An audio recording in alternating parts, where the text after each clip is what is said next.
Parents à parents, en fait, c'est une association qui a vu le jour parce qu'on avait vraiment envie de porter la parole de l'enfant, respecté pour ce qu'il est, et qu'à notre avis, ça passait par les parents. En fait, ce qu'on a constaté au départ, ce que constatent beaucoup de gens, c'est que aujourd'hui, en fait, les enfants, même dans les pays occidentaux, dans les pays riches, ils ne bénéficient pas des droits de l'homme, ils s'appliquent aux adultes. Et les enfants subissent des violences éducatives qui sont des humiliations, des fessées, des punitions, des claques, des menaces, une façon de leur parler sans les prendre au sérieux, qui a beaucoup de répercussions dans leur vie future, qui finalement contribuent à les rendre violents. Et ce que les études ont montré, ce que l'expérience a prouvé dans les pays qui ont aboli ce genre de pratiques, c'est qu'en fait, il suffit qu'une génération arrête ces pratiques, porte un autre regard sur l'enfant, puisse se comporter différemment pour que la violence cesse. Et donc notre engagement, c'est vraiment une façon d'œuvrer pour la paix dans le monde en prenant le problème à la racine qui est lié à l'éducation des enfants. Parce que non seulement un enfant qui n'a pas été violenté, qui n'a pas subi ces violences qu'on appellerait même légères, il va être beaucoup plus doux avec ses propres enfants, beaucoup plus compréhensif, il saura trouver d'autres solutions en fait, qui ne sont pas le laxisme ou le laisser-faire du tout, parce que c'est une autre forme de violence. Et en plus, il sera beaucoup moins violent avec les autres, avec les animaux, avec son environnement. Donc ça a des répercussions à très long terme sur tous les aspects de la vie. Et en fait, nous, on a souhaité créer un site qui ne donne pas de recettes, qui ne donne pas de conseils aux parents, parce qu'en général, dans le domaine de la parentalité, c'est ce qu'on trouve, des recettes, des conseils, un expert qui dit aux parents comment ils doivent se comporter dans la situation dans laquelle ils sont, sans la connaître véritablement. Et du coup, les parents, ils sont dépossédés. Déjà pendant la grossesse, les femmes, elles sont accouchées par d'autres, elles sont dépossédées de leur expérience.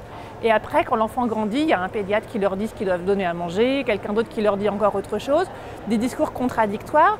Et la plupart des parents n'ont pas du coup l'occasion de se dire « mais moi, qu'est-ce que je veux vraiment? Qu'est-ce que je ressens? Qu'est-ce qui est bon pour moi? Qu'est-ce que j'ai envie de vivre avec mon enfant? Où sont mes propres limites? Pas celles imposées par la société, mais les miennes propres. » Et c'est pour ça qu'en fait, nous, on propose d'une part des recherches qui sont bien fouillées, qui donnent des informations très factuelles et qui sont bien étayées. Donc ce n'est pas juste l'avis d'un expert qui pourrait changer d'avis et qui dira autre chose dans 5 ans. Et par ailleurs, en fait, on propose des témoignages qui peuvent être inspirants, qui suscitent un écho, qui sont suffisamment étayés pour que les personnes qui lisent se disent « tiens, ça me parle pas, ça me gêne pas.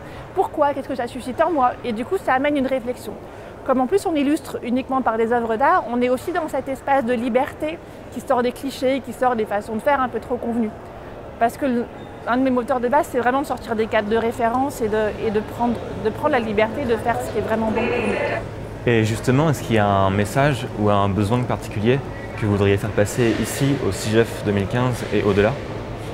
Nous, on cherche des partenaires pour développer nos services, pour des partenaires qui seraient des entreprises, des collectivités locales à l'international, parce qu'on n'est pas qu'en France, avec qui proposer ce service aux parents, aux jeunes parents notamment. Et puis on est intéressé par toutes les personnes qu'on rencontre ici et avec lesquelles on va pouvoir construire des choses, travailler sur des sujets intéressants qui font toujours écho à d'autres et qui font réfléchir. Et avec Or You, quel écho vous trouvez par rapport à Or You et votre engagement à vous? On est dans la même vision de contribuer de notre manière de faire notre petit pas à nous pour un monde meilleur. Et justement, pour conclure, qu'est-ce qui vous inspire, qu'est-ce qui vous pousse à agir, vous fait rêver? Alors moi, ce qui me pousse à agir, mon moteur, je crois que c'est vraiment de sortir des cadres de référence, des idées toutes faites, des idées préconçues, et de créer des espaces de liberté. La liberté, c'est un moteur très important pour moi.